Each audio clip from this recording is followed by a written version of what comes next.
conseil d'administration de l'UPGCS, est devenu coprésident de l'UPGCS il y a quelques temps déjà, quelques semaines, quelques mois.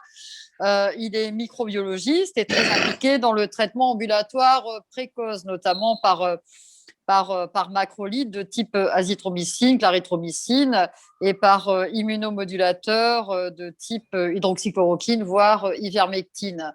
Voilà, donc vous fera ce soir un exposé des faits de ces études, de ces connaissances acquises. Voilà, on va voir. Pardonnez-moi, mais je n'avais pas vraiment préparé la présentation de Claude ce soir. Donc Claude, si tu veux préciser qui tu es auprès de nous tous. Je suis un peu ce qu'on appelle un interniste en biologie, c'est-à-dire que j'ai fait un peu de toutes les spécialités et si vous voulez, je regrette une chose dans la médecine actuelle, c'est qu'elle soit très sectorisée, très balkanisée et on a d'un côté des virologues, de l'autre côté des bactériologistes, de l'autre côté des immunologistes, ensuite de l'autre côté des hématologistes. Or, les mécanismes qui se passent quand on a une agression dans l'organisme, ce sont des mécanismes disons, spécialités. Et il manque un peu en biologie le rassemblement de toutes ces spécialités. Et c'est ce qu'a fait, alors là, je dois lui tirer mon chapeau, c'est ce qu'a fait Didier Raoult à l'IHU de Marseille. Et c'est ce que font les Chinois dans beaucoup d'IUT, d'IHU, pardon, beaucoup d'IHU en Chine, où justement, il y a dans ces lieux géographiques rassemblés des cliniciens, des chercheurs, des malades, des immunologistes, des hématologistes, toutes les spécialités. Et c'est ce rassemblement donc, de connaissances qui fait que les choses évoluent. Donc aujourd'hui, on va parler des Covid longs. Et avant de parler des Covid longs, je voudrais rappeler que quand même, le Covid long n'est ni plus ni moins qu'une des complications des Covid. Et donc, on va faire un peu de rappel sur la piste des germes de co-infection ou de coopération bactérie-virus tous les arguments qui nous ont amenés à cette piste. Alors, la première des choses, ça a été l'orage cytokinique, qui a été décrit dans la littérature, les premières descriptions de malades.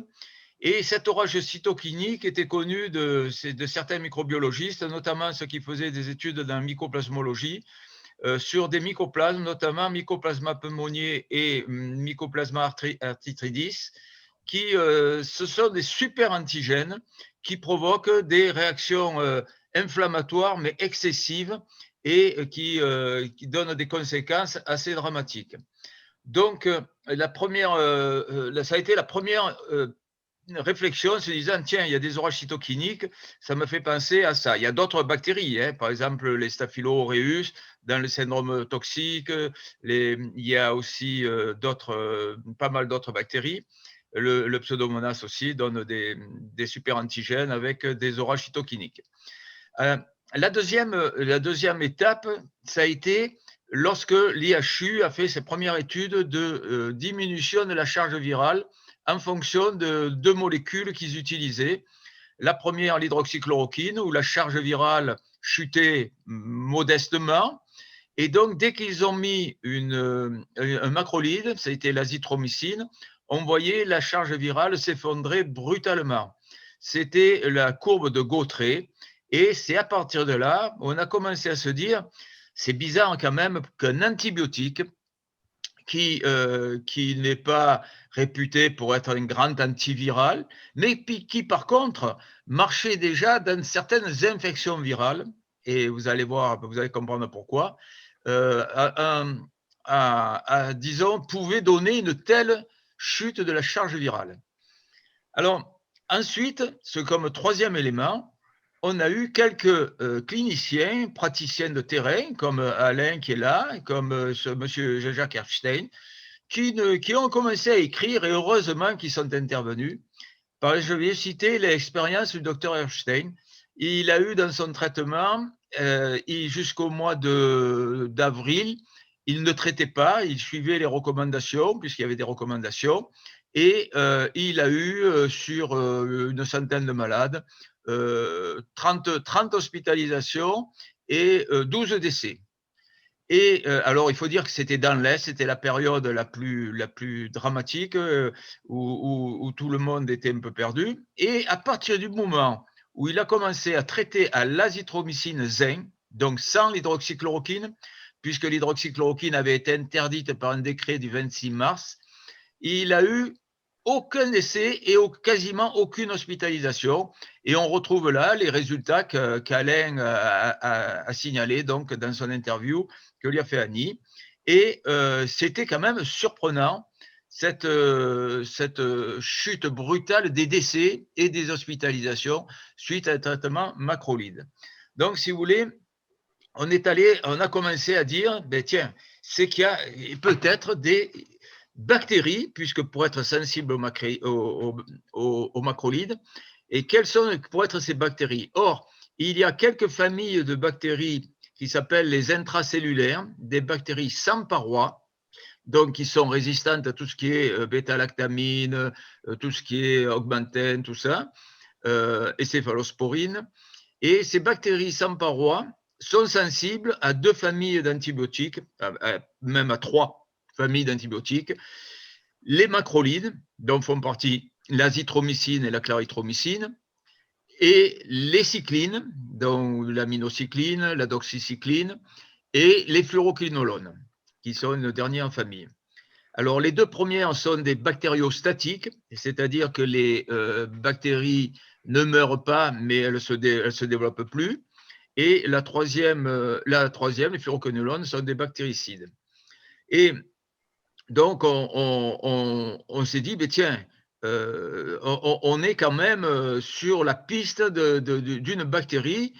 Alors ensuite, il y a eu des publications, et les publications américaines, c'est un spécialiste américain, il s'appelle Nicholson, et puis d'autres publications chinoises qui ont démontré, qui ont prouvé que lorsque on isolait dans un même prélèvement du virus, le SARS-CoV-2, avec un mycoplasma pneumoniae, il faut savoir que le mycoplasma pneumoniae est le germe le plus fréquemment rencontré dans les pathologies pulmonaires après le virus de influenza, dans le virus de la grippe.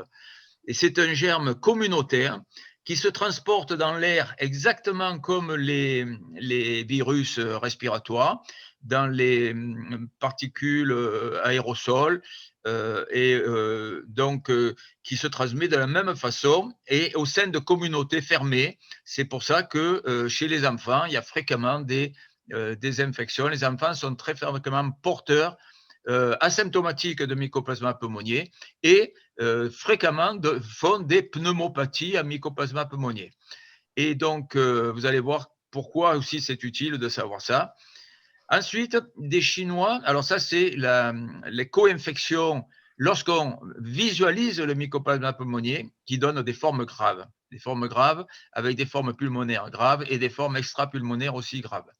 Là-dessus, les Chinois ont publié aussi en disant que tous les malades qui avaient une immunité ancienne à mycoplasma pneumoniae étaient protégés des formes graves, comme si les anticorps des IgG, c'était des IgG, donc l'immunité ancienne, étaient protectrices de ces formes graves. En deux mots, disons, comme si le mycoplasma pneumoniae était neutralisé et ne jouait plus le rôle qu'il pourrait jouer dans d'autres circonstances. Ensuite, nous savons aussi que ces germes, qui sont des germes furtifs, des germes qui se localisent dans des organismes profonds, peuvent donner des symptomatologies qui étaient des symptomatologies assez voisines des complications que l'on décrivait pour le Covid, à savoir des complications neurologiques, des complications dermatologiques, des complications de vascularites et des signes digestifs. Donc, on approchait, les arguments étaient un faisceau d'arguments qui nous permettaient d'envisager la responsabilité de ce cofacteur. Alors, parce que la question qu'on s'est posée au départ, pourquoi des gens font des formes graves et pourquoi des gens ne font rien du tout ou très peu de symptômes? Alors, il y a comme explication, premièrement, l'effet inoculum, c'est-à-dire comme dans toute infection, pour des germes qui ne sont pas des germes très, très, très virulents, ce n'est pas comme le bacille tuberculeux. Donc, dans ces germes-là, ou ces virus, pour les virus, c'est pareil, l'effet inoculum joue beaucoup. Donc, dans le SARS-CoV-2, on pouvait penser que effectivement l'effet inoculum pouvait jouer. Ensuite, il y a le système de défense de l'organisme. Suivant les personnes qui sont réceptives, en fonction du système immunitaire, de vos capacités de défense, vous pouvez faire une forme asymptomatique, paucisymptomatique ou très grave. Par exemple, si quelqu'un est complètement immunodéprimé, il pourra faire une forme grave. Ensuite, il y a les comorbidités, alors qui pouvaient expliquer aussi que suivant les individus, il y avait des individus qui faisaient des formes graves et d'autres pas graves. Alors, dans ces comorbidités, il y a bien sûr l'âge, il y a l'obésité, il y a l'hypertension et il y a en dernier lieu le diabète. Ce qui fait qu'on retrouve à ce niveau-là, et ça c'est intéressant, vous verrez, on en parlera dans les Covid longs, ce sont toutes des situations où l'endothélium vasculaire est fragilisé pour diverses raisons. Donc, comme si au niveau endothélium de tous les organes, parce que la symptomatologie est plurisymptomatique, justement, plusieurs organes sont touchés dans les complications. Et dans ces comorbidités, on retrouve toujours la même fragilité des endothéliums tissulaires. Et donc, ce faisceau d'arguments nous a mené à évoquer la responsabilité d'un ou de plusieurs germes coopérants. Et ça nous a ramené à un brevet qu'on avait déposé il y a quelques années, quand on travaillait avec M. Montagnier, le professeur Montagnier. On travaillait puisqu'il avait découvert, nous avions créé une société qui s'appelait International Mycoplasma, qui était leader mondial. C'est pas prétentieux, mais c'est un très petit domaine, donc c'est très facile quand on a des bons brevets, des bons tests, tout ça. On était devenu leader au niveau mondial et tous les pays du monde pratiquaient nos tests. Et on travaillait avec M. Montagnier qui avait mis une hypothèse que dans le virus HIV, certains mycoplasmes intracellulaires pouvaient être des cofacteurs d'amplification des signes cliniques du HIV. Et donc, à partir de là, nous, on a voulu démontrer que des germes sans paroi, comme les mycoplasmes, pouvaient amplifier la réplication d'un virus. Et on a fait in vitro, on a pris des cellules, vous savez, les cellules sur lesquelles on cultive les virus, sont des cellules McCoy ou des cellules Vero, des cellules de reine de singe. On a mis un virus à ARN, l'herpès ou le virus syncytial respiratoire. On l'a cultivé sans mycoplasme.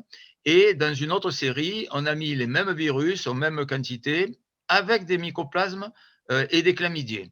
Et on s'est aperçu qu'il y avait une réplication virale 100 fois supérieure à la multiplication normale.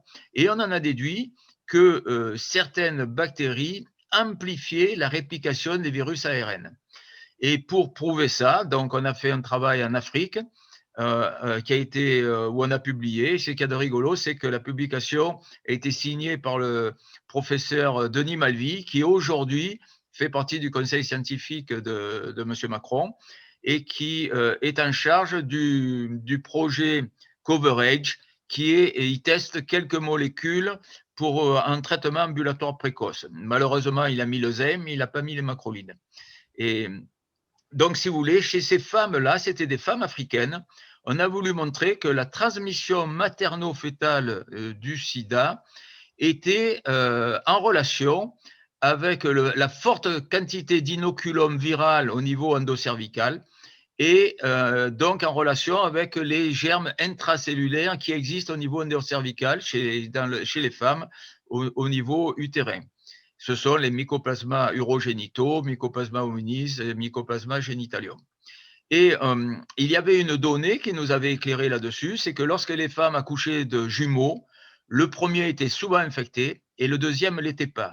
Comme si le premier s'infectait parce qu'il prenait une grosse charge d'inoculum au passage et que, comme le second passait, il n'y en avait pratiquement plus. Et on a établi effectivement une relation entre l'antigène P24, qui est l'antigène spécifique du virus HIV, avec le taux de mycoplasme et de chlamydier endocervical. Donc, c'était une confirmation in vivo de cette coopération bactérie-virus. Mais comme après, il y a eu des traitements sur le… Parce que nous, on avait évoqué à l'époque, comme prévention des infections, des transmissions materno-fétales du sida, on avait évoqué justement la stérilisation des parties génitales, endocervicales, de traiter par antibiotiques au niveau cervical. Puis après, il y a eu des traitements de d'abord la ZT et ensuite les trithérapies qui ont fait que ce n'était plus la peine de passer par cette voie-là.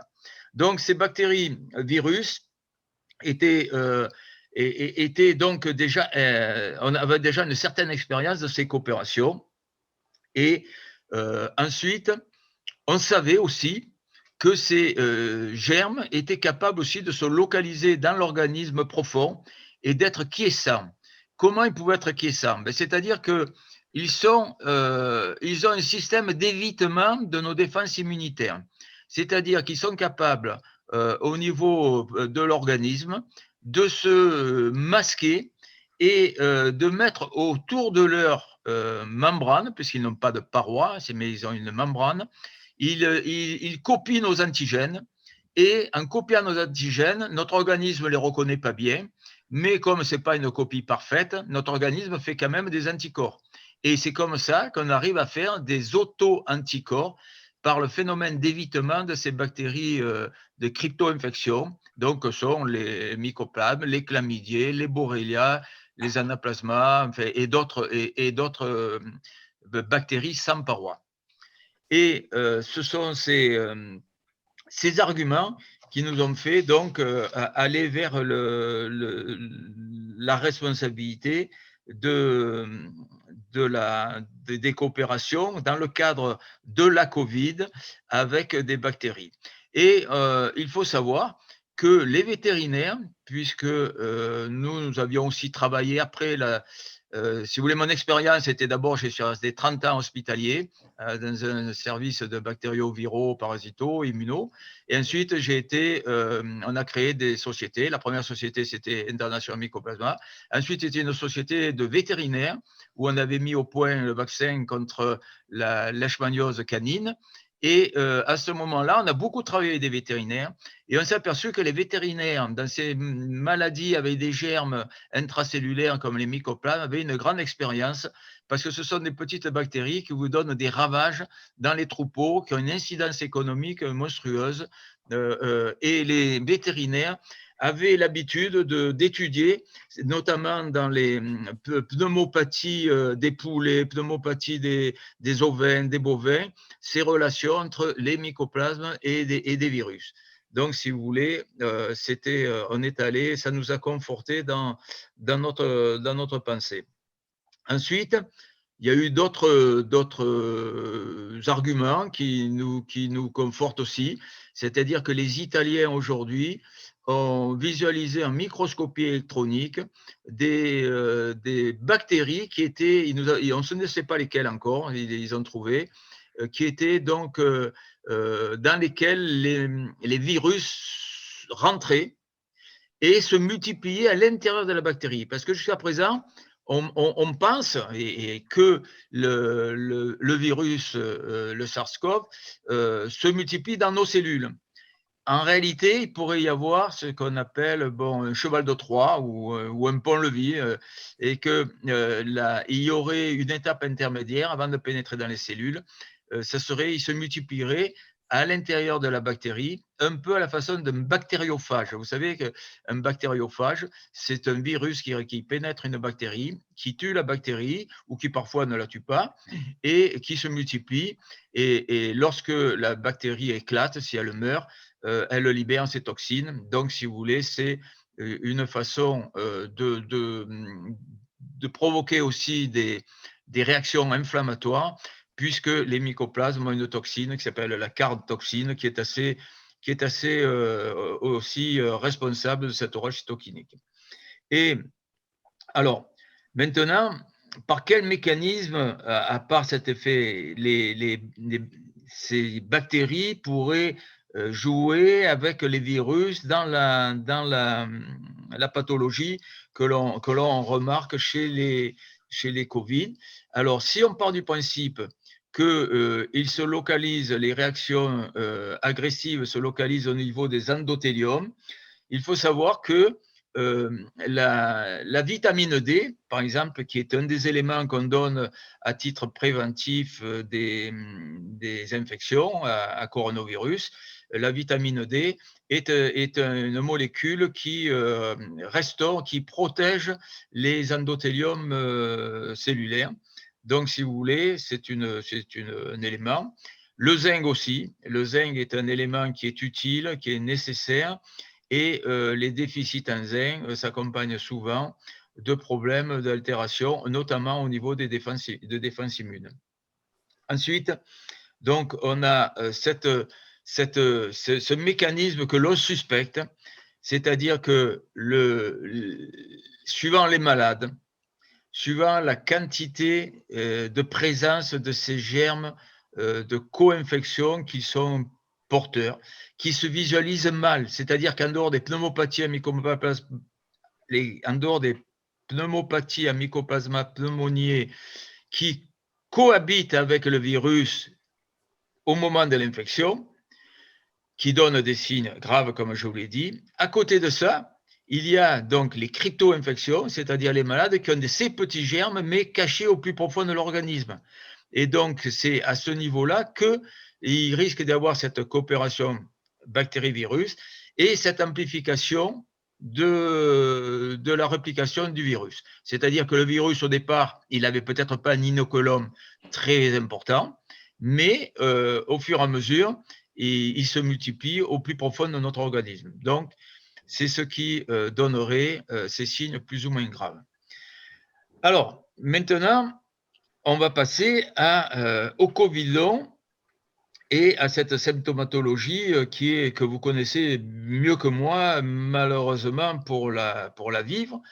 Et ces symptomatologies, on retrouve dans les symptomatologies du Covid long exactement les mêmes formes de maladies systémiques pluridirectionnelles que l'on retrouve dans la maladie de Lyme chronique, que l'on retrouve dans les syndromes de fatigue chronique, que l'on retrouve aussi dans les fibromyalgies et parfois aussi dans les thyroïdites compliquées, chroniques, qui donnent des signes de fatigue absolument identiques et multidirectionnels. Donc, ce sont essentiellement des pathologies qui seraient dues soit à la persistance de ce couple virus-bactérie profonde, soit qui serait dû à des auto-anticorps, puisque dans les Covidons, on a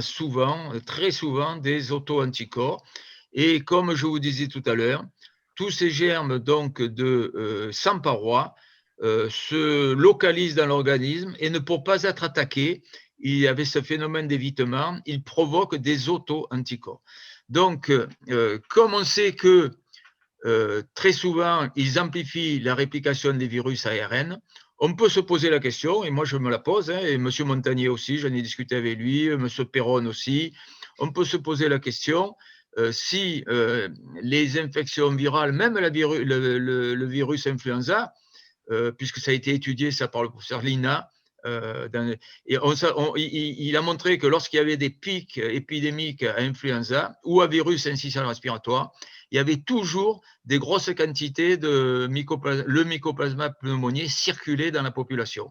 Et donc, on trouvait des prélèvements mycoplasma pneumoniae dans la population. Donc, c'est comme c'est une épidémie à mycoplasma pneumoniae communautaire, on peut retrouver. Et comme ces mycoplasma pneumoniae sont uniquement localisés dans les périodes d'hiver, ça pourrait expliquer aussi que les infections virales, influenza, syncytial respiratoire et la SARS-CoV, ont des pics en hiver et chutent à partir du mois de mai. Donc, la périodicité des mycoplasma pneumoniae, ça se passe du mois 42 au mois 13 dans l'année suivante. Donc, octobre jusqu'à avril, voilà, jusqu'au mois d'avril. Donc, ça, c'est un élément. Ces auto-anticorps que l'on retrouve dans les mycoplasma pneumoniae, dans les Covid longs, sont des auto-anticorps qui peuvent prendre toutes les formes. Et il y a notamment un mycoplasme, notamment le mycoplasma hominis, qui a des communautés antigéniques avec la thyroglobuline. Et donc, au niveau on sait que ce sont beaucoup plus de femmes, 80% de femmes. On sait aussi que les thyroïdites sont souvent post-partum. Donc, on s'est posé la question s'il n'y avait pas, à un moment donné, chez certaines femmes, au moment de l'accouchement, une colonisation de l'organisme de la thyroïde par des mycoplasmes urogénitaux, type mycoplasma hominis ou type mycoplasma génitalium. C'est une hypothèse, elle n'est pas confirmée, on aimerait bien la confirmer par des travaux, mais pour le moment, c'est une pure hypothèse. Mais il y a quand même des relations étroites entre Hashimoto et les complications à Covid avec Covid long. Ensuite, c'est la question qu'on se pose donc aujourd'hui dans les Covid longs, c'est est-ce que les pathologies décrites sont essentiellement liées au mécanisme auto-immun avec les auto-anticorps, ou est-ce qu'il y a encore dans l'organisme des formes quiescentes qui peuvent rester endormies et qui peuvent se révéler suite à une modification d'un stimuli, on ne sait pas lesquels, mais un peu comme l'herpès. Vous voyez, l'herpès, notamment l'herpès buccal ou l'herpès génital, pendant des périodes, l'herpès est quiescent, il dort, il est au sein de nos cellules, et puis brutalement, à la suite d'une fièvre, à la suite des UV, du soleil, à la suite d'un stress, le virus de l'herpès peut se développer. Et comme l'herpès est aussi un virus à RNA, c'est peut-être pas étonnant que l'on retrouve aussi dans les complications de la Covid une réactivation des formes herpétiques aussi, si, je dis bien si, il y a effectivement ces mycoplasmes présents, mycoplasmes ou autres. Quand je dis mycoplasmes, c'est pas il y a les Borrelia aussi, comme je vous l'ai dit, il y a d'autres germes. Alors, maintenant, on en est à la prévention, parce que ce soir, je ne vous parlerai pas trop de thérapeutique, mais quand même, je vais vous faire une petite poussée, parce que la thérapeutique s'adresse surtout aux cliniciens qui sont présents, parce que ce n'est pas à moi à évoquer une thérapeutique, et bien sûr, c'est à celui qui voit ses malades. Et donc, je vais surtout parler de prévention. Or, on a fait des études avec notre groupe qui s'appelle le groupe de médecins azitro d'hospitalisation. On a collecté, comme Alain, qui a traité ses malades, comme M. Epstein, tous les médecins qui ont traité azithromycine zinc, et on est arrivé à colléger 5000 patients traités en ambulatoire précoce. Or, non, je ne crois pas, Stéphane, il est à ARN, hein, l'herpès. Enfin, c'est un détail, donc, le traitement ambulatoire précoce, a fait chuter comment ça s'appelle, les complications immédiates de la Covid, à savoir les hospitalisations, les réanimations et les décès, d'un facteur plus de 5 fois moins d'hospitalisation, 5 fois moins de décès. C'est-à-dire que si on prend la létalité, qui est le nombre de décès par malade infecté, nous avons chez les médecins qui ont traité 0,1% de létalité. On retrouve exactement la même létalité que dans la cohorte de l'IHU de Marseille, qui ont traité avec l'azithromycine, puisque là, on a un petit différent avec Didier Raoult. Didier Raoult pense que et a toujours dit que c'était l'hydroxychloroquine. Nous pensons que c'est essentiellement l'azithromycine.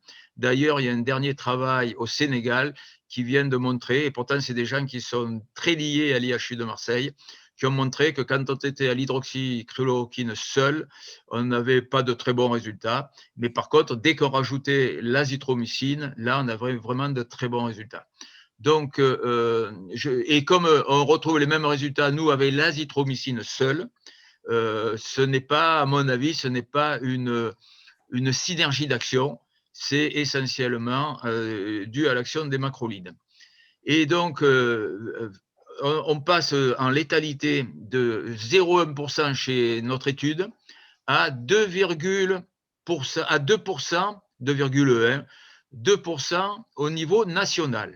Mais il faudrait corriger cela, parce qu'au niveau national, quand on dit il y a 4,8 millions de gens infectés. Dans ces 4,8 millions de gens infectés, il y a 50% d'asymptomatiques, c'est-à-dire de personnes que l'on a dépistées, mais qui n'avaient aucun signe. Donc, ces gens-là ne vont pas voir le médecin. Or, les gens qui vont consulter chez les médecins généralistes et qui font partie de notre étude, et, donc ont été uniquement très symptomatiques, parce que si vous n'êtes pas symptomatique, vous n'allez pas voir le médecin.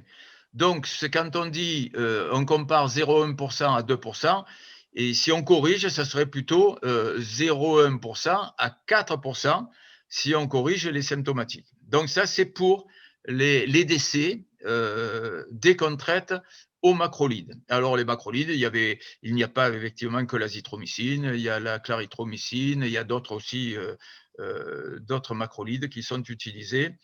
Et ça, c'est les praticiens qui le savent mieux que moi.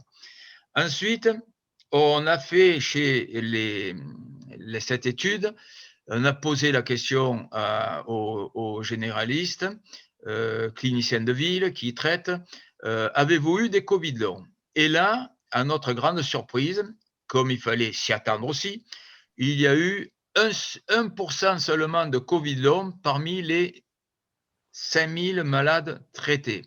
Donc, là, ça fait 1%. C'est comparativement aux 20% qui sont annoncés dans la littérature, ça fait 20 fois moins de Covid long. Et ce n'est pas physiopathologiquement, ce n'est pas illogique, puisque, comme l'a montré la courbe de Gautret, et comme nous, on le pense, le traitement au macrolide empêche la replication du virus dans la phase virale. Et si le virus n'est pas à un taux très élevé dans l'organisme a une réaction de défense normale et il ne fait pas d'orage cytokinique, il ne fait pas de complications, il ne passe pas en phase inflammatoire. Et donc, si on ne passe pas dans la phase inflammatoire, on n'a pratiquement aucune chance de faire un Covid long, puisque, je vous ai expliqué par la formation des auto-anticorps et par un mécanisme un peu complexe qui est l'activation des mastocystes et des macrophages par la voie TH17 et qui synthétise beaucoup plus d'IL6 que d'IL1 et IL2. dans cette voie-là un peu compliquée, c'est ce qui pousse donc non seulement à ces auto-anticorps et aux complications décrites avec les altérations de l'endothélium.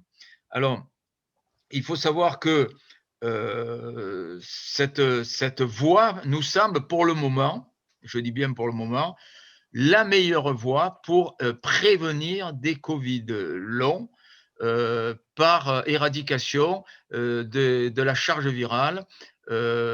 Selon notre hypothèse, c'est en touchant, en agissant sur les germes sans paroi.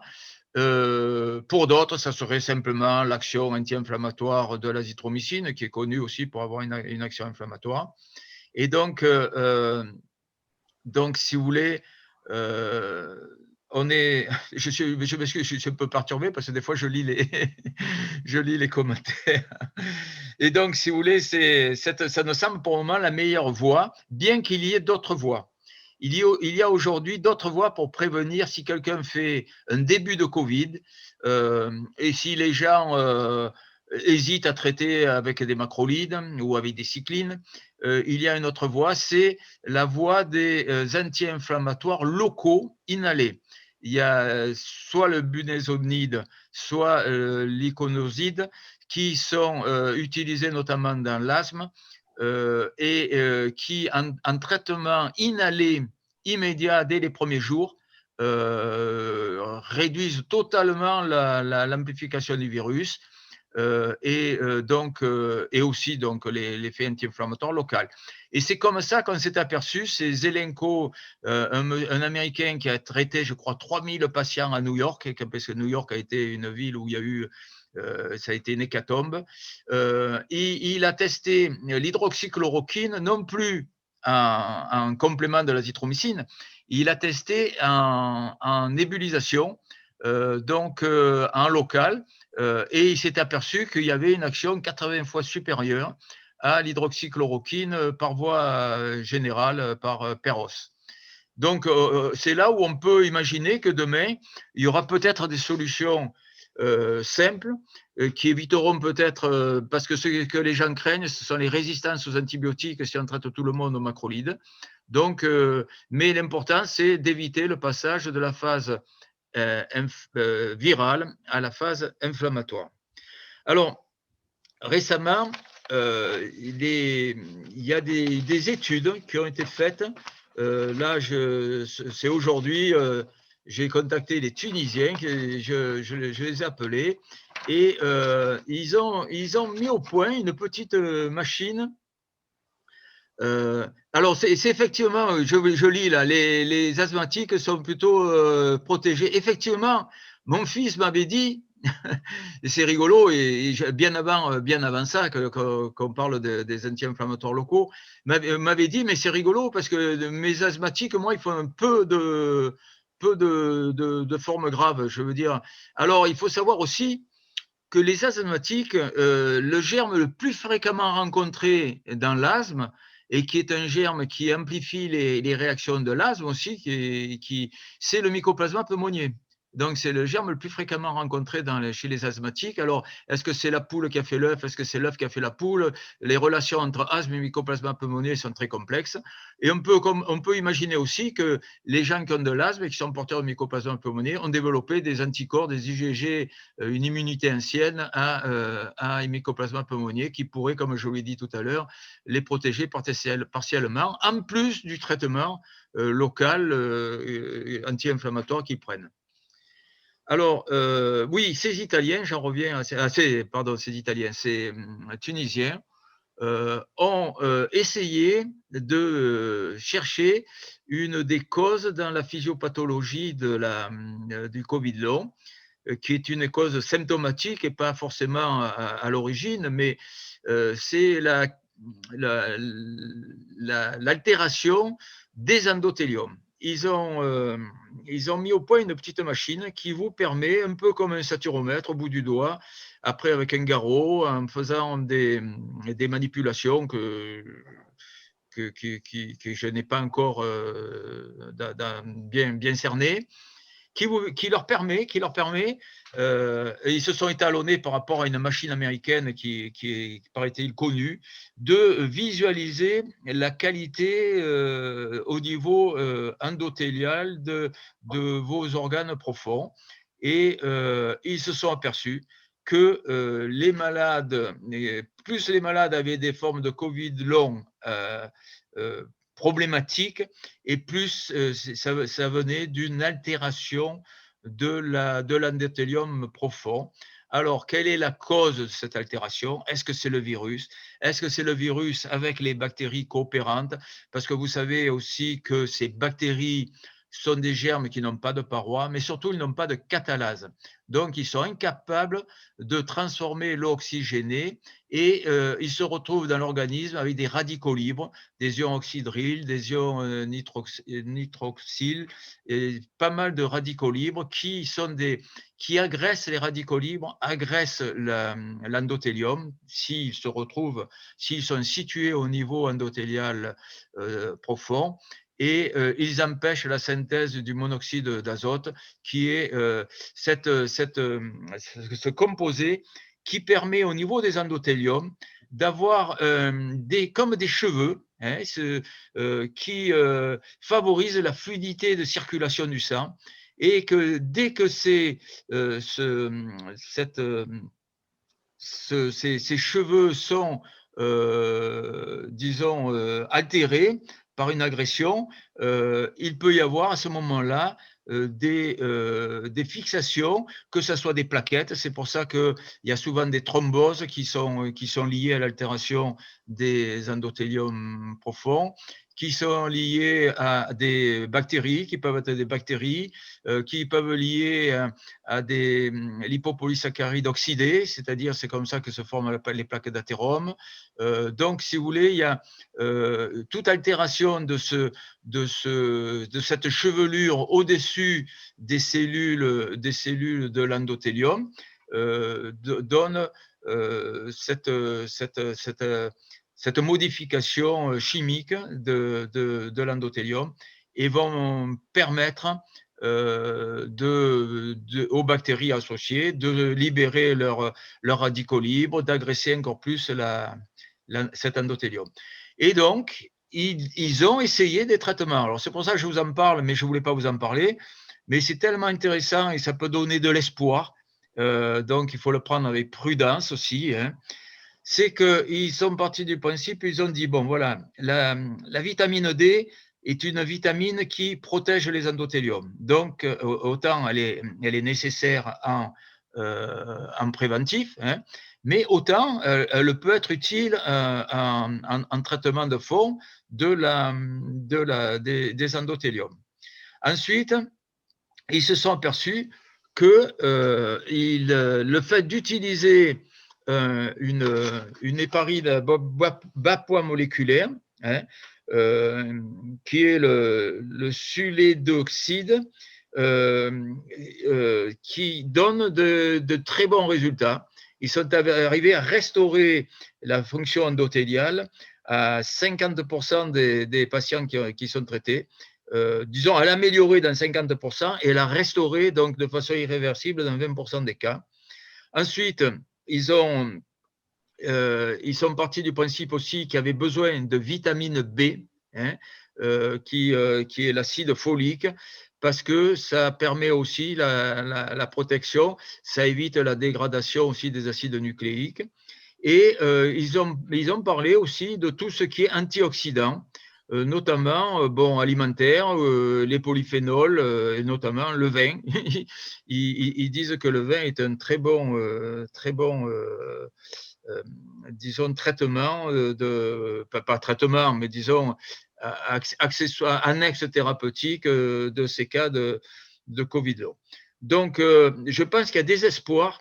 Il y a des espoirs qui peuvent venir sur le rétablissement des endothéliums, parce que dès que les endothéliums sont agressés, on a aussi bien des problèmes cardiovasculaires, des problèmes de vascularite, des problèmes myocardiques et des problèmes aussi vasculo-cérébrales.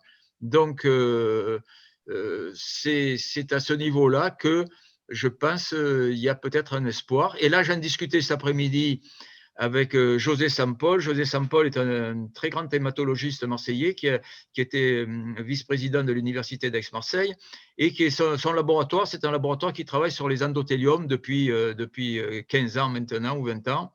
Et donc, il est très, très intéressé par cette piste et c'est grâce à lui que l'on va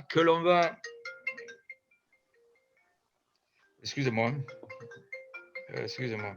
C'est grâce à lui que l'on va peut-être, parce qu'il a mis au point une technique pour étudier les cellules endothéliales profondes, parce que lorsque votre endothélium profond est atteint, lorsqu'il il a des fissures, il est altéré, il y a un relargage dans le sang de cellules endothéliales.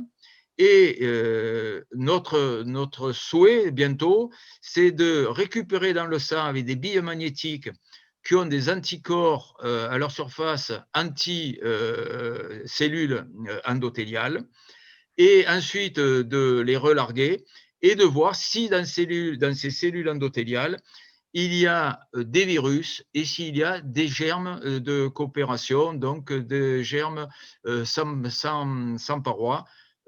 Ça, c'est notre piste que nous aimerions faire si on peut le faire, s'il y a encore beaucoup de cas, parce que le risque, c'est que cet été, ça chute et de ne plus avoir trop de malades. Mais bon, je pense que malheureusement, il y en aura encore. Alors, je ne vous ai pas dit tout à l'heure, mais dans la prévention des Covid longs, il y a quelque chose qui inquiète un peu le ministère et qui nous inquiète un peu nous, c'est qu'on s'aperçoit que les malades qui sont vaccinés, ou les patients, pas les patients, les personnes, ils ne sont pas malades pour le moment, puis ils sont vaccinés, les personnes qui sont vaccinées, on peut donc évite les formes graves, mais par contre, ne sont pas protégés contre une infection, même avec le virus, ou encore pire, avec un variant qui change de protéine de fixation, la protéine spike. Donc, que ce soit le variant brésilien, sud-africain ou hindou actuellement, qui a les deux modifications, lui, avec l'Afrique du Sud et le Brésil. Et donc, ces gens-là peuvent se réinfecter malgré la vaccination. Et comme on sait que les Covid longs, ce n'est pas uniquement les gens qui ont fait des formes longues, des formes graves, pardon, excusez-moi, des formes graves, on peut se demander si à l'avenir, les gens vaccinés risquent pas eux aussi à leur tour de faire des formes Covid longs. Donc, c'est une inquiétude et c'est pour ça qu'il faut, à mon avis, prendre ça au sérieux et décapiter dans le traitement ambulatoire précoce, décapiter toute amplification de la réplication virale le plus tôt possible. Et donc, ça, c'est le message qu'on va essayer de faire passer avec Annie au ministre, à M. Véran, si on y arrive, parce que on va essayer de lui faire passer ce message-là, que dans la prévention des Covid longs, c'est essentiellement le traitement ambulatoire précoce. Et donc, je pense que là, on va justement attirer leur attention. Et une chose que je ne vous ai pas dit non plus, c'est qu'il semblerait que chez les gens qui sont Covid longs, il y en a eu une minorité qui ont été traités dès le début de la maladie en ambulatoire précoce, dès les premiers symptômes. Donc, parce qu'à l'époque, le temps que on ait les signes cliniques, la haute autorité disait ne bougez pas, prenez des peu Doliprane, n'allez même pas voir votre médecin, attendez quelques jours et appelez le 15 si ça ne va pas. Donc, on sait que parmi les Covid longs d'aujourd'hui, il y en a beaucoup qui n'ont pas été traités en ambulatoire précoce ou alors un peu tardivement parce que le temps d'avoir fait des examens, vous savez qu'à l'époque, c'était très long de faire des PCR, etc., de revenir voir son médecin, etc. Donc, on sait que le traitement ambulatoire précoce est efficace dans les 3, du jour 1 au jour 5. Hein. Mais après, ça dépend de l'inoculum, ça dépend du système de défense de l'organisme, ça dépend des comorbidités, ça dépend s'il y a des cofacteurs bactériens ou pas. Donc, mais voilà. Voilà, je crois que je vous ai dit pas mal de choses. J'ai été peut-être un peu brouillon, mais je m'en excuse. Je sors d'un petit incident technique qui me permet qui me permet pas de parler avec facilité. Voilà. Je vous remercie. Je remercie tout le monde. Non, on te remercie. Tu as été parfait et on voit qu'il y a pas mal de questions. Je ne sais pas si tu as accès, toi, Élise, aux questions. Je peux voir les questions. Par contre, j'ai tenté de lever la main 2-3 fois pendant que Claude intervenait, mais je ne parviens pas à lever la main. C'est très con. Je n'ai pas réussi à lever la main. Ah, oui. Non, mais c'est vrai que je n'ai pas vu de main levée. Non, ça ne fonctionne pas de mon côté. Non, bon, il y a des petits bugs. Stéphane Gaillet a levé la main, par contre. Oui, il y a quelque chose qui m'a perturbé. C'est Stéphane Gaillet qui me dit que l'herpès et le virus respiratoire sont des ADN. Tu as fait réagir aussi Guy, donc on va leur donner la parole un peu tous les deux. Allez. Bienvenue à Stéphane Gaillet, qui est toujours fidèle auprès de l'UPGCS, et à Guy Belaïch aussi, qui sont là. On a beaucoup de médecins ce soir, c'est très bien. Je vous remercie tous. Docteur Gaillet, vous pouvez activer votre micro. Merci. Merci Annie. Donc Claude, oui, bon, c'était simplement une remarque. Le virus respiratoire syncytial, tous les virus respiratoires sont des virus à ARN. Oui.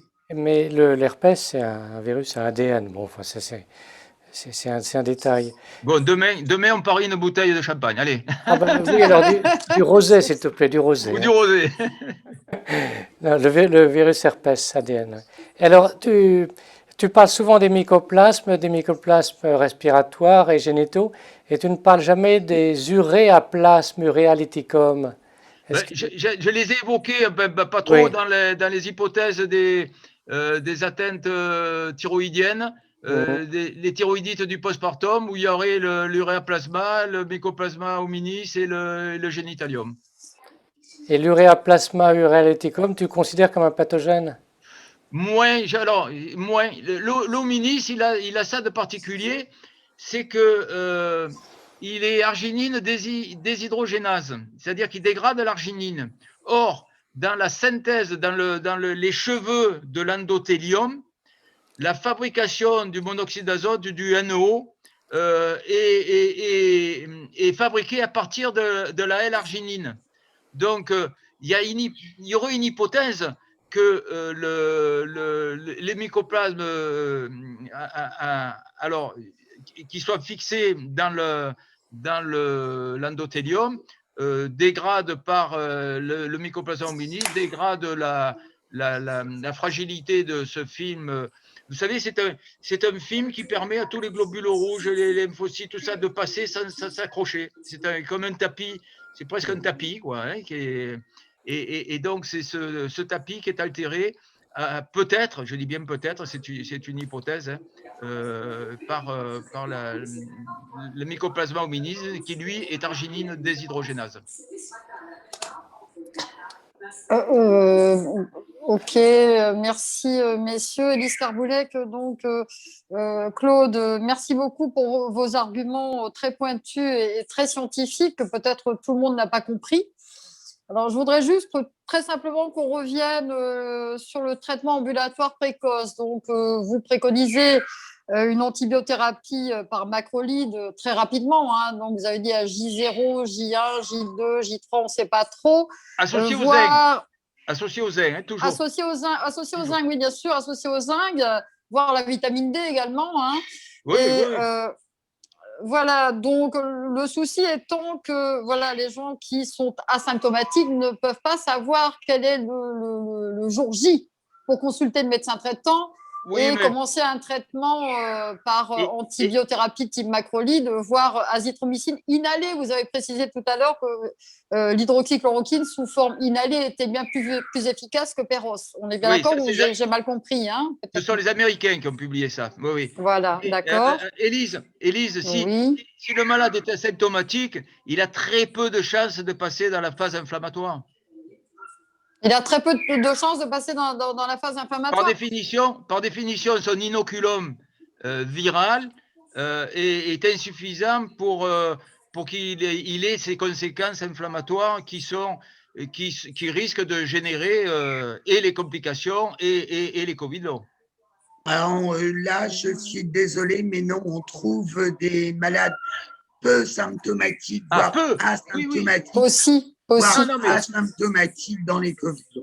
alors, qu'il soit peu symptomatique, je suis entièrement d'accord avec toi, Annie. Mais asymptomatique, ça voudrait dire qu'ils n'ont jamais fait de test puisqu'ils ne sont pas symptomatiques. Ils n'ont pas fait de Oui. test. Et Oui.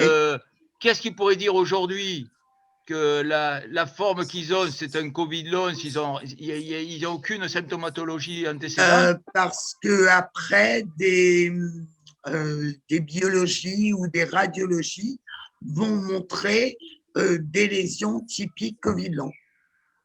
Des asymptomatiques, je sais, Oui, oui, on en a eu, oui. On en a eu. Bon, c'est possible, hein, c'est possible, c'est possible. On a le docteur Brett qui va intervenir. Oui, juste pour être entre vous deux, c'est-à-dire que les asymptomatiques purs, c'est-à-dire sans aucun symptôme, je serais plus de l'avis de Claude à dire qu'ils ne font pas de Covid long si jamais ils développent aucun symptôme vraiment. C'est-à-dire que même si on est polysymptomatique et qu'on ne fait pas attention à ces symptômes, là on est dans le cadre du symptomatique qui se contamine et qui peut éventuellement développer un Covid long parce qu'il avait un inoculum qui a pu proliférer et donner ça derrière. Après, c'est une question de perception. On a l'impression de ne pas avoir été symptomatique, mais en fait, Oui, on l'a bien été sûr. avec quelques petits symptômes qui sont passés inaperçus. Oui, bien Ouais, sûr. on a peut-être eu le nez bouché, un petit écoulement nasal, une migraine qui est passée comme ça, ce genre de choses. Hein, des symptômes voilà, les symptomatiques, c'est ça. Hein, c'est les gens qui ont très très peu de symptômes et qui vont pas forcément faire le lien avec la Covid et qui de fait ne vont pas consulter au bon moment et pourront éventuellement après au décours peut-être développer un Covid long. Guy veut prendre la parole.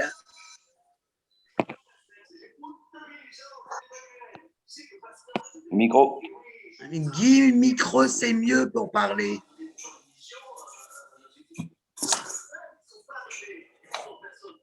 Il n'a pas le micro. Eh bien, écoute, pourtant, j'ai l'impression qu'il l'a, mais on n'entend pas, Guy. Eh bien, le temps qu'il répare son micro, on va donner la parole au docteur Gaillet qui peut prendre la parole. Merci Annie. Merci Annie. Je voudrais dire deux choses. Justement, on parle des modes de début.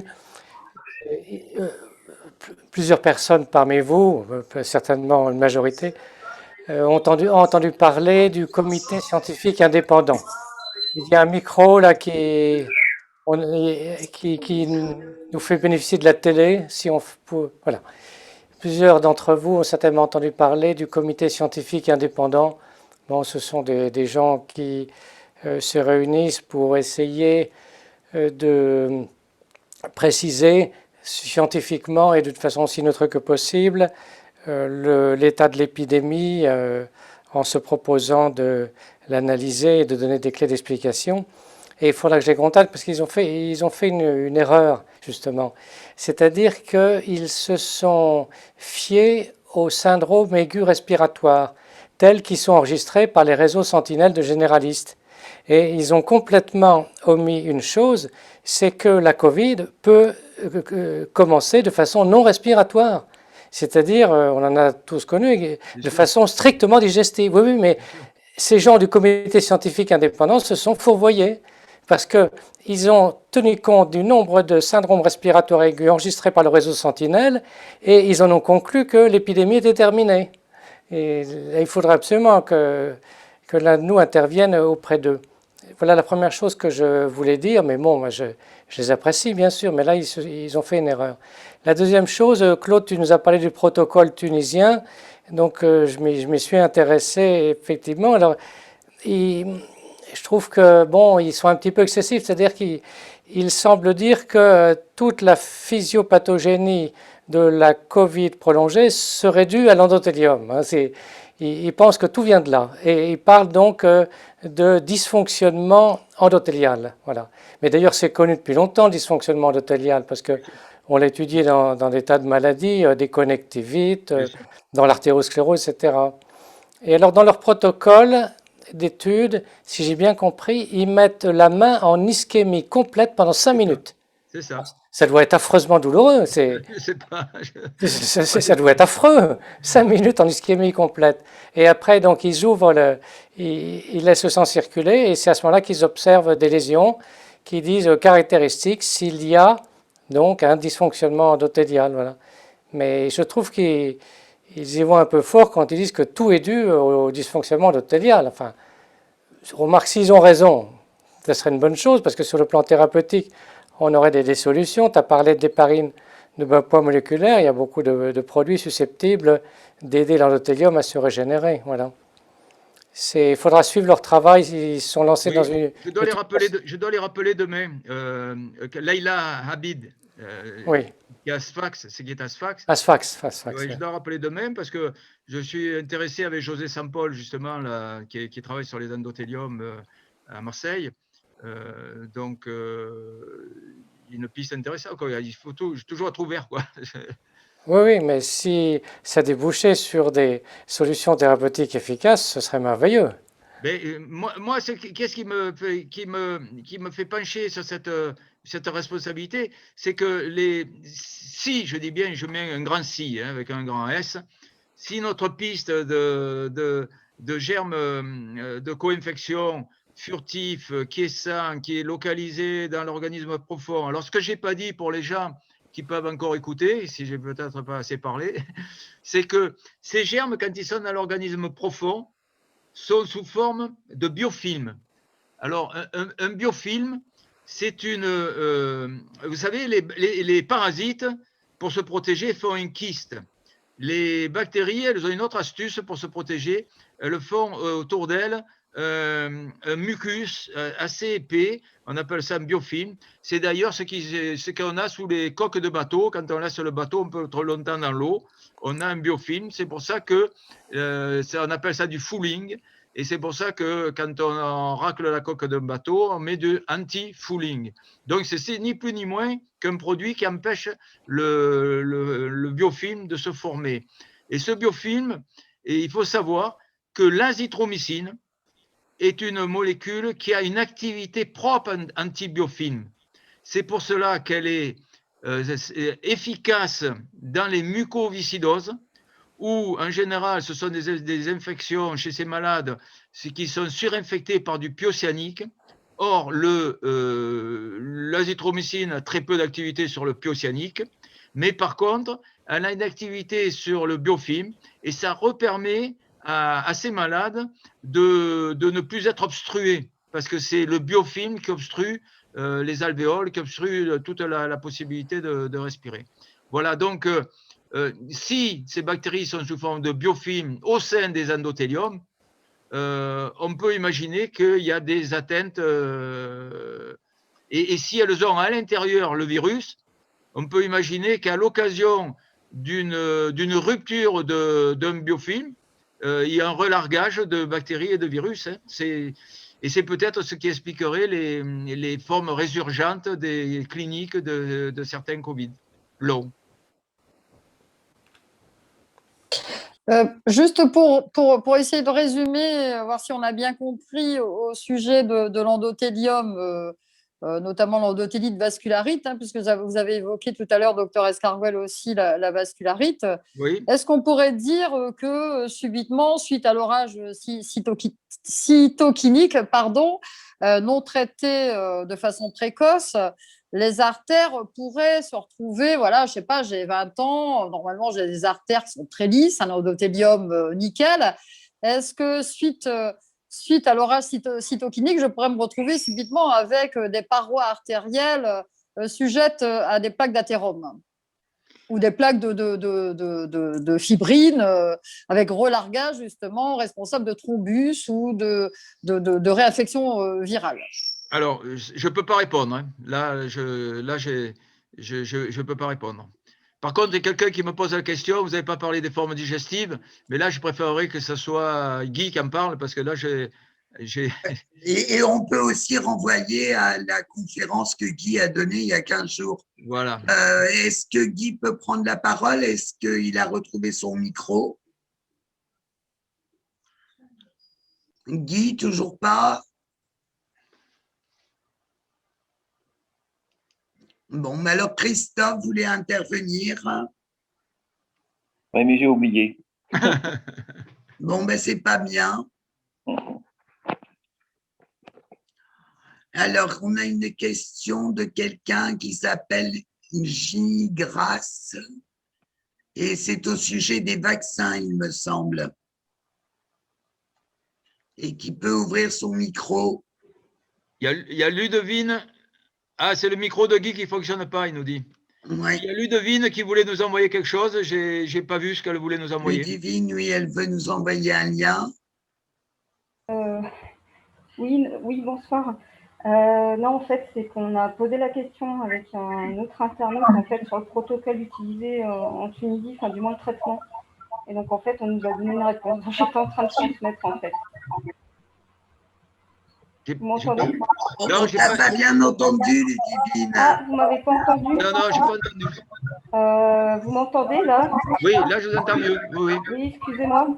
En fait, aujourd'hui, on m'a transmis, en fait, il y a un internaute qui a participé au webinaire des chercheurs tunisiens et il a obtenu une réponse sur le traitement qui serait utilisé dans leur protocole.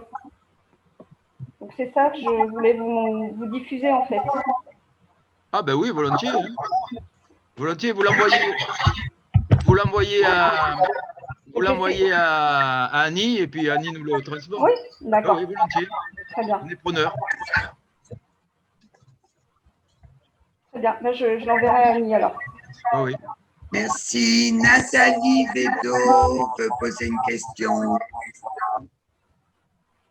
Bonjour, on m'entend? Vous m'entendez? Oui, très bien. Bonjour, docteur, et merci. Et puis à tous les autres qui sont présents ce soir. J'ai quand même une petite question vis-à-vis de la vascularité. J'aimerais savoir ce genre de vascularité. Ah là, il y a ça grésille. Là. Et oui, il y a des gens qui laissent leur micro ouvert. Oui, c'est bon? Voilà, donc ma question, c'était du coup, comment vous voyez que les gens ont une vascularite et quel genre de vascularite? Parce qu'il y en a plusieurs. Moi, par exemple, à chaque fois que je vois un médecin, on pense que j'ai une vascularite ou un lupus. On m'a fait des essais en médecine interne, on m'a dit, c'est pas ça, au revoir madame. J'ai du livédo sur les 4 membres, les seins et le ventre. J'ai aussi eu un problème apparemment, ce qui aurait été du phlébite superficiel sur le sein. J'ai les doigts qui deviennent bleus quand ils sont vers le bas. Enfin, je surlève tout quand je dors. Mais apparemment, voilà, on me dit à chaque fois, ça ressemble à une vascularite, mais elle n'a pas été retrouvée. Donc, je n'ai pas d'anticorps en cas qui le prouverait. Donc, on me dit que non. Voilà, donc, quel genre et est-ce qu'il faut s'en inquiéter? Malheureusement, je ne peux pas vous répondre à cette question. Peut-être que ce soit Guy, Stéphane ou Christophe pourront vous répondre. Personnellement, ce n'est pas dans mon domaine de compétence. Nous avons le docteur Catherine Noël qui est là également, je pense. Oui. Catherine Noël qui est angiologue. Peut-être a-t-elle une réponse à apporter? Oui, volontiers. C'est difficile de donner comme ça un diagnostic. Voilà, un livédo, faut toujours en tenir compte. Après, peut-être plus de consulter en médecine interne. Ah bah justement, donc c'est mon angiologue qui m'a envoyé là-bas. En plus, j'ai des varices et des varicosités qui sont apparues sur les 3 premiers mois après infection. Il ne veut même pas y toucher parce que j'ai de ce livédo et qu'il m'a dit tant qu'il n'y a pas de diagnostic, je ne veux pas prendre de risque. Et lui, il m'avait envoyé en médecine interne d'urgence parce que je suis arrivée bleue, quoi, vraiment, je change de couleur, c'est pas croyable. Et du coup, voilà, la médecine interne, on a cherché, on ne sait pas ce que vous avez, au revoir madame. Voilà. Donc, je m'inquiète quand je vois les différentes vascularites, être sûr que, voilà, est-ce qu'il y a d'autres choses qu'une simple prise de sang pour savoir si on a bien ça? Parce que quand je vais, ne serait-ce qu'au kiné, à ma généraliste, et tout le monde me regarde en me disant, on dirait une vascularite. Ma dermatologue qui ne m'avait pas vue depuis 1 an a été catastrophée de mon état, m'a fait une biopsie. Bon, ce n'est pas profond, c'est en cabinet de ville, mais pour voir s'il y avait. Donc, il n'y a pas de vascularite, il n'y a que des lymphoïdes sous-cutanés. Mais voilà, ça n'explique pas. J'ai des pétéchies qui explosent de partout à la pression. Ça reste 1 semaine, ça va, ça reste pas. Mais voilà, c'est vraiment savoir dans ce sens-là, au niveau, voilà, qu'est-ce qu'il faudrait que je fasse et où est-ce qu'il faudrait que j'insiste pour avoir quand même un diagnostic à ce sujet avant, voilà, pour être sûr que ce ne soit pas grave. En ville, pour des fois, c'est vrai que c'est plus sur Rennes, ça va être la médecine interne ou la dermato, mais oui, c'est pas trop en médecine de ville qu'on peut faire des choses. Bon, les varices en soi, c'est pas forcément bien méchant. Hein, y a pas... Oui, mais non, là, on m'a laissé de côté. Je vais vous dire, même la gastro-entérologue, la semaine dernière, m'a dit. Vous êtes dans quel coin? À Toulouse. J'ai essayé de contacter l'institut à Toulouse, on ne me répond pas. Enfin, voilà, je n'arrive pas à avoir de contact. Et voilà, je ne peux même pas reprendre le sport. C'est une catastrophe depuis mars 2020. Je pense que mon micro refonctionne là, non? Bravo, salut Guy. Bonsoir. Donc je voulais dire, j'ai en fait sur là, il y a deux, trois petites remarques. En fait, il y avait une remarque sur le traitement. Quand faut-il donner? La réponse c'est le plus tôt possible. Alors c'est facile à dire, mais en fait, dès que vous avez le malade devant vous, vous le traitez, même si c'est à J7, J8, vous le traitez. On peut même aller jusqu'à J14, je pense que ça marche. J'ai une copine à moi qui m'a appelé très tard, elle était à J11, elle était au fond du trou, elle dormait toute la journée, elle mangeait plus, son mari s'est inquiété, il m'a appelé et je l'ai traitée, elle va beaucoup mieux. Donc on peut traiter même assez tard et il faut essayer. Quoi qu'il arrive, il faut essayer avec des anticoagulants à dose préventive. Moi, ça m'intéresse beaucoup l'anticoagulant. Ça s'est arrêté. Parce que je pense qu'il y a à quel moment là. Ah bon? Ah bon? Il ne marche plus? Ça y est, ça revient. Ouais. Bon, je disais que les anticoagulants, ça a l'air très intéressant. Et parce qu'en plus, il y a sûrement comme il y a beaucoup de vaisseaux dans le tube digestif, et il y a peut-être des arites et tout ça. Dans le tube digestif, il y a des capillarites et tout ça, et des passages de toxines qui se font par le tube digestif, et je pense que ça doit être intéressant. Voilà. Je pense aussi. Donc, je sais pas, pour le bras, là, tordre le bras, ou je sais pas, j'ai pas bien compris ce que font les Tunisiens, mais bon, ça a l'air assez un peu bizarre. Bon, je ferai peut-être pas ça à des malades, ils vont me prendre pour un dingue, donc non, pour l'instant, je vais pas faire ça. Moi, je voudrais juste de nouveau intervenir, rebondir sur le commentaire tout à l'heure, je ne me souviens plus du nom, concernant les pétéchies. Il y a quelques études qui ont évoqué, je l'avais déjà évoqué à Guy il y a déjà quelques mois, le fameux facteur von Willebrand dans la Covid-19, hein, qui permet de faire un bilan d'hémostase. Donc, il faudrait que je retrouve les études qui parlent de ça et qui évoquent justement ces sortes de vascularites, de pétéchies et d'hématomes spontanés avec dérèglement de ce fameux facteur von Willebrand chez des sujets prédisposés. Donc, ce serait peut-être intéressant de faire des recherches aussi à ce niveau, de creuser un petit peu plus ce facteur-là. Il y a un lien entre les plaquettes, l'endothélium, les plaquettes, les thromboses qui sont de style CIVD. Les thromboses qui a lieu dans ces cas-là, ce sont des micro-CIVD. Et donc, avec les pétéchies, tout ça est lié. Ça me semble lié, voilà. Ça me semble lié. Le docteur Gaillet voulait intervenir. Oui, oui, merci. C'est à propos des vascularites. Bon, c'est un lieu commun de dire qu'avec la Covid-19, on a affaire à une maladie qui est entièrement nouvelle. On n'a jamais rien vu de semblable jusqu'à présent. C'est la première fois qu'on voit une infection respiratoire virale qui évolue vers la chronicité. Donc à propos des vascularites, manifestement, les internistes sont perdus parce que ce que l'on voit dans les formes prolongées de la Covid-19, ça ne ressemble à rien de ce qu'ils connaissaient. Avant, ils connaissaient l'artérite temporale, les artérites gigantocellulaires, enfin tout ce qui est décrit dans les livres de médecine interne, les connectivites. Et là, je pense que c'est plutôt une microvascularite. J'ai l'impression que ce sont vraiment les capillaires. Exactement. Et justement, c'est l'intérêt du test des Tunisiens. Donc, ils vont mettre avec un garrot, ils vont mettre toute la main en ischémie pendant 5 minutes. Donc, ils arrêtent complètement le flux sanguin. Et au bout de 5 minutes, ils ouvrent et ils observent ce qui se passe.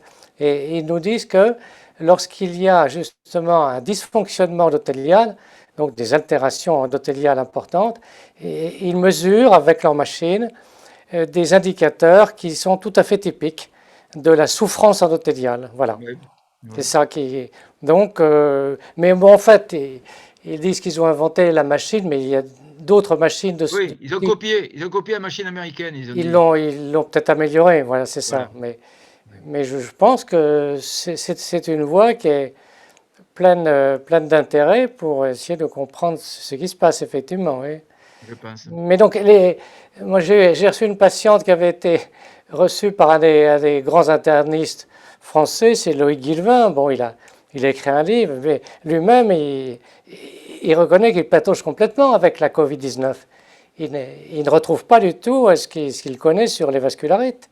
C'est ça le problème. Alors, quand Nathalie dit oui, les internistes ne trouvent rien, forcément, parce que ça ne rentre dans aucune case. Et puis, il n'y a pas de méthode diagnostique. Voilà, c'est ça, en fait. Ça, je le comprends bien, mais c'est vrai qu'on se retrouve un peu démunis quand on nous dit. Ah ben, je me mets à votre place, oui. Et bon, ça touche quand même la circulation sanguine, donc c'est toujours inquiétant. Oui. Et moi qui ai les antécédents d'un lymphodème jamais expliqué il y a quelques années, déjà, j'ai une circulation qui est fragile. Mon angiologue, quand il m'a vu arriver au bout de 4 semaines d'infection en mode Schtroumpfette, c'est voilà comment il l'a décrit. Et là, il m'a mis sous anticoagulant parce qu'il s'est inquiété de mon état. Même si l'écho Doppler était normal pour lui, il n'a pas voulu prendre de risque. J'étais vraiment voilà, dans un état. Et comme il dit, ce serait peut-être une atteinte des petites fibres. Et c'est une microcirculation cutanée qui ferait ça. Mais bon, voilà, dans l'inquiétude, je peux comprendre qu'il ait peur de toucher. Voilà, mais le problème, c'est que c'est vrai, nous, patients, on est inquiets, on est de côté. Et des fois, on nous ferme des portes, même sans nous expliquer ou sans nous dire on ne sait pas, juste en nous disant ça n'existe pas. Ah oui, voilà, c'est ça. Voilà, quand j'arrive avec de la fièvre, avec ça, comme là, je me suis fait larguer aussi par la médecine interne en gastro, 653 reflux à la pH-métrie. Là, je dors depuis 3 jours avec une machine pour respirer la nuit avec des apnées très sévères, hypoapnée et obstruction. Voilà, on me fout dehors en me disant allez faire du yoga. C'est super. Enfin bon, je veux dire, c'est pas le yoga qui va me changer les choses. Mais voilà. Donc là, le côté vascularite m'intéresse parce que c'est vrai que est-ce que c'est une vascularite connue? C'était bien ma question parce que quand on voit les vascularites, voilà, je suis pas l'ami de Google, mais bon, on voit qu'il y en a plusieurs et il y en a qui peuvent être inquiétantes. Donc savoir est-ce qu'on doit s'intéresser à que ce soit pas une vascularite qui touche les organes? C'est ça. Quand nous on la voit superficielle, mais quand on n'a pas eu des recherches ici, est-ce que ça peut être inquiétant? Est-ce que ça se trouve? Je pense, oui, ça n'existe pas parce que ça n'a pas encore été décrit. Claude est d'accord, c'est une microvascularite. Quand on vous dit ça n'existe pas, ça me fait penser à, je crois, un anesthésiste ou un médecin qui dit à une personne il n'est pas possible que vous ayez encore mal après tout ce qu'on vous a donné. Oui, les médecins, ils ne tolèrent pas de ne pas comprendre. Et pourtant, ça arrive souvent. Et voilà, ça n'existe pas. Voilà. Il y a des gens qui me posent des questions. Sur les traitements, on en a un peu parlé, mais c'était pas l'objet je l'ai bien dit, c'était pas l'objet ce soir. Je pense qu'il vaut mieux qu'un clinicien, Stéphane, Guy ou Christophe ou d'autres fassent peut-être, c'est pas à moi de trop parler de traitement. J'ai simplement cité ce soir ce que les Tunisiens préconisaient, eu égard à la physiopathologie qui suspecte. Ensuite, il y a quelqu'un qui parle de vaccin et qui pose la question faut-il se faire vacciner en étant Covid long? Là aussi, c'est pas à moi de répondre. Je laisse la parole à ceux qui veulent prendre la parole, parce que c'est pas à moi de. Docteur Gaillet, peut-être sur les vaccins? Bon, la notion que l'on a, mais qui est encore très approximative, c'est schématiquement parmi les Covid prolongés, parce que c'est l'appellation que je privilégie, un tiers environ serait amélioré par la vaccination, sans faire de distinction entre les vaccins ARN ou ADN, et il y en a une toute petite proportion qui serait aggravée. Mais de combien est-elle? Sans doute moins de 5% ou 5%. Voilà. C'est tout ce que je peux dire, mais voilà, je n'en sais pas plus. Moi, je rajouterais qu'il faut faire absolument votre sérologie avant. Oui. Et si elle est positive, bon, c'est vrai qu'il y a beaucoup de Covid longs qui ont une sérologie négative, mais si votre sérologie est positive, il faut faire un seul vaccin. Oui, bien sûr. Voilà. Et pas deux.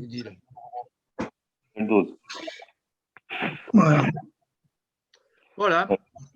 Il y a plus de questions? Et de ce que j'ai pressenti, mais encore au coup aigu et de long potentiellement.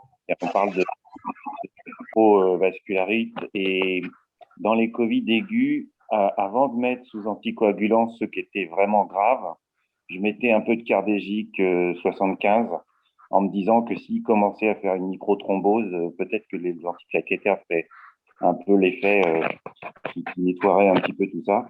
Et j'avoue que j'ai peut-être eu des résultats qui allaient dans ce sens-là, mais je ne peux pas le certifier.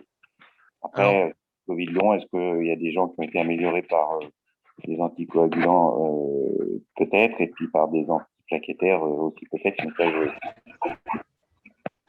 Mais ça, En fait, comme c'est une capillarite, il est possible que ça soit artério-veineux, puisqu'on est dans le capillaire, on est dans la jonction entre le capillaire artériel et veineux, on est dans la jonction endothélium, donc il est possible que ce soit les deux, même peut-être qu'ils soient efficaces, on va peut-être faire une association. Voilà. Donc c'est pas clair. En fait, c'est une nouvelle vascularite. Je pense qu'on va avoir une nouvelle entité. Hein. Je pense comme on l'a dit, il va y avoir une nouvelle entité qui va s'appeler vascularite du Covid, hein, je pense. Hein. Parce que c'est quelque chose de vraiment très particulier. Il y a des gens qui ont des mains avec des veines qu'on voit très saillantes. Il y a des douleurs aux jambes avec des sortes. Et je pense que quand les gens marchent un peu trop, qu'ils font des grosses activités, il y a des poussées de Covid, comme si on écrasait peut-être des vaisseaux, et les vaisseaux, les biofilms partiraient, et à ce moment-là, ça aurait des poussées de Covid. Donc, moi, je vois peut-être comme ça les choses, et peut-être à ce moment-là, une association d'anti-agrégants et héparine de pas moléculaire à dose ISO, peut-être, ça serait le traitement, hein, un des traitements associés. Avec les antibiotiques quand même. Oui, avec les antibiotiques, peut-être, mais seulement il faudrait des études, il faudrait qu'on fasse des études, parce que là, l'association n'est pas là pour faire des études, je pense qu'il faut faire une étude avec vraiment, voilà, pour essayer de... Les Italiens mettent beaucoup d'anticoagulants très précocement. Alain, Italien. Voilà. Annie, est-ce qu'on peut terminer? On est dans les temps, Annie? On est dans les temps, et je regarde. Je ne pense pas qu'il y ait d'autres questions, ou si quelqu'un lève la main. Je ne parviens pas à lever la main, Annie, donc pardonnez-moi. Alors, on te donne la parole. Mais tu ouvres la bouche. Je voudrais juste dire les retours que nous avons d'un point de vue médico-légal, notamment les autopsies qui ont été pratiquées déjà au début 2020 sur les Covid-19 et l'endothélium. Il a été vu, donc, notamment dans les formes graves, qu'une affection de la cellule, des cellules endothéliales témoignait de la présence d'ARN viral. Donc, c'est ce que vous aviez dit tout à l'heure, je pense, de Dr Escarguel. Hein. On aimerait le prouver, nous. On aimerait en tout cas, ça a été constaté en post-mortem, hein, déjà, donc je vous le dis. Et donc, pour conclure, j'ai envie de dire qu'une activation de ces cellules endothéliales par le virus entraîne vasoconstriction, ischémie, inflammation et coagulation. C'est bien ce qui a été évoqué. Ou je me suis trompée ou j'ai mal compris. Non, donc, voilà, il y a des thromboses, des macros, voire des microthromboses. Voilà, donc, il est tout à fait logique qu'un traitement par HBPM soit salutaire. Alors, il y a un participant qui vient de mettre un petit message, comme quoi il avait été traité aux anticoagulants et qu'il avait un mieux nettement. Voilà, donc on en revient donc du coup sur le traitement par macrolide, hein, par azithromycine, clarithromycine, voire doxycycline. Les anticoagulants de type HBPM, mais HBPM peut être uniquement chez les hospitalisés. Est-ce que le cardégique pourrait être suffisant, par exemple? C'est pas à moi de répondre. En ambulatoire. Donc, voilà, c'est compliqué. Hein, je sais pas, est-ce que ça peut être une pour voir s'il y a une amélioration? Ben, en fait, il faut faire attention parce que l'aspirine, ça agit que sur les artères. Hein. Et ça n'agit pas sur les veines. Donc, on peut pas mettre comme anticoagulant un antiagrégant. L'aspirine, c'est un antiagrégant plaquettaire. C'est un médicament qui agit sur les plaquettes et sur les vaisseaux artériels. Et les anticoagulants que je parle, c'est-à-dire les héparines de bas moléculaires, les ADO ou les NACO ou ADO ou les anticoagulants classiques anti-vitamine K, maintenant qui sont quasiment abandonnés, dans quelques cas, c'est des médicaments pour les veines, pour les thromboses veineuses. Donc, faire attention. Donc, l'hélicis, par exemple, c'est un ADO, parce que je réponds en même temps, je vis. C'est un anticoagulant. C'est pas un antiagrégant. Donc, comme on est dans le capillaire, moi, je pense qu'on est vraiment dans le capillaire, et dans le capillaire, deux, s'il faut faire l'un ou l'autre. Je ne peux pas répondre parce qu'il n'y a pas d'étude. Il faudrait faire une étude comparative entre anticoagulants et antiagrégants. En tout cas, à l'hôpital, on ne met pas d'antiagrégants, on met des anticoagulants à dose ISO ou à dose efficace. Ça dépend des dédimères. C'est ce que font les Tunisiens. Ils mettent à 500 unités leurs produits, là, les parines bas moléculaires. Moi, j'ai fait plusieurs fois à plusieurs patientes qui avaient des dédimères qui montaient de temps en temps en Covid long et avec des résultats assez impressionnants sur les dédimères, puisqu'ils avaient des dédimères qui montaient en même temps. Donc, il y a quelque chose qui se passe parfois et comme s'il y avait un relargage ou je ne sais pas ce qui se passe. Mais c'est intéressant. Alors, on nous demande si la dysfonction endothéliale peut expliquer une algodystrophie. Alors là, l'algodystrophie, c'est une maladie rhumatologique, je ne sais pas. Bonsoir, je souhaiterais qu'on puisse répondre à ma question concernant les effets des vaccins. Est-ce qu'on a un début d'explication sur les effets du vaccin sur les Covid longs? Est-ce que c'est une réaction du système immunitaire ou autre chose? Guy a répondu tout à l'heure. Oui. J'ai dû rater. Je suis allée dîner entre deux, excusez-moi. Non, j'ai pas répondu. J'ai pas répondu. Non, j'ai dit qu'il fallait faire un seul vaccin, mais non. En fait, l'hypothèse, ça serait une réponse avec immunité. Oui, ça serait sûrement un problème de réaction immunitaire. Mais comment ça marche, on ne sait pas. Je vois qu'Émile nous a dit il peut prendre la parole, non? Émile. Alors, c'est Émilie. Émilie a dit qu'elle était traitée sous héparine depuis le mois d'avril. Allô, oui, bonjour, c'est Émilie. Oui. En fait, moi j'ai à la base je ne vais pas trop parler parce que je sais que c'est rediffusé, mais j'ai il y a des micros qui sont, avant le Covid, j'ai une dysfonction de l'endothélium, donc je suis assez sensibilisée avec certains de mes médecins sur ce fonctionnement et ce dysfonctionnement de l'endothélium bien avant le Covid. Et quand j'ai eu les infos de Chine en mars que ça attaquait l'endothélium, au départ, j'ai eu l'info qu'il y avait des rechutes, mais tant que j'avais pas rechuté, on a du mal à y croire. Et quand j'ai rechuté la première fois fin avril, début mai, avec les veines qui ressortaient, et ça, c'était apparemment neurologique plutôt que vasculaire, même s'il y avait atteinte vasculaire. Je sentais qu'il y avait une atteinte générale, donc je me suis anticoagulée à l'héparine à bas poids moléculaire, l'Ovenox 4000, pendant 2 mois. Et j'ai commencé en même temps l'aspégique à faible dose, 100 à 200 mg 2 fois par jour. Et l'héparine bas poids moléculaire, je l'ai fait pendant 2 mois. C'est plutôt les médecins qui m'ont convaincu de l'arrêter. Moi, je sentais que quelque chose se passait. Bon, je l'ai arrêté au bout de 2 mois. Par contre, je continue depuis l'aspégique à bas poids moléculaire. Puis on discutait avec le docteur Gaillet que ça pouvait avoir aussi. L'IHU de Marseille avait montré que ça pouvait avoir un effet antiviral, l'aspirine. Voilà. Oui, c'est décrit. L'aspirine est décrite comme antivirale. Après, quand c'était avec vous, j'en avais discuté aussi. Moi, j'ai arrêté en fin juin l'héparine bas poids moléculaire. Moi, je fais partie des patients à qui on avait fait un prélèvement chez qui du virus en quantité importante avait été retrouvé fin juillet. Donc, tout ça a été encore un phénomène actif, je veux dire. Oui. Donc, est-ce que l'héparine pourrait encore servir après? J'ai pas l'impression d'avoir… Alors, bon, dans mon problème de dysfonction endothéliale avant Covid, j'ai eu un examen, moi je ne vais pas trop en dire ici, je pourrais en dire en aparté, un examen avec une machine toute récente dans un hôpital de Paris où les artères et les veines, une certaine partie du corps ont été directement regardées. Et ils font ça chez des patients Covid. Et ils ont vu que la paroi interne, l'endothélium, est directement très, très abîmée.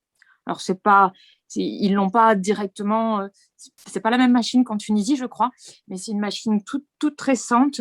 Et bon, moi, j'en ai bénéficié de l'examen, moi, on suppose, cette machine est nouvelle, que j'avais déjà ce problème avant, mais on voit parfaitement à travers l'image l'endothélium qui est altéré, qui est plus lisse. Normalement, il y a une image noire au milieu du flux sanguin, et là, l'image est toute grisée. Donc, je sais qu'ils sont en train de travailler sur ça. Alors, est-ce que l'héparine bas poids moléculaire pourrait encore servir à cette étape? Je ne sais pas. À suivre. Coucou Sabine.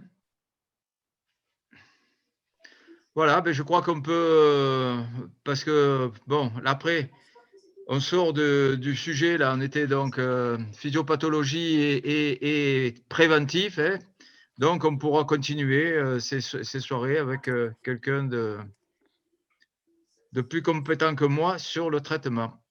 Je vous remercie de m'avoir écouté. Donc, quelqu'un nous repose encore une question sur les problèmes digestifs et je vais renvoyer cette personne à la conférence du docteur Belaïch qu'elle peut retrouver sur notre site upgcs.org. Ok. Eh bien, je dis bonsoir à tout le monde. Bonsoir Claude.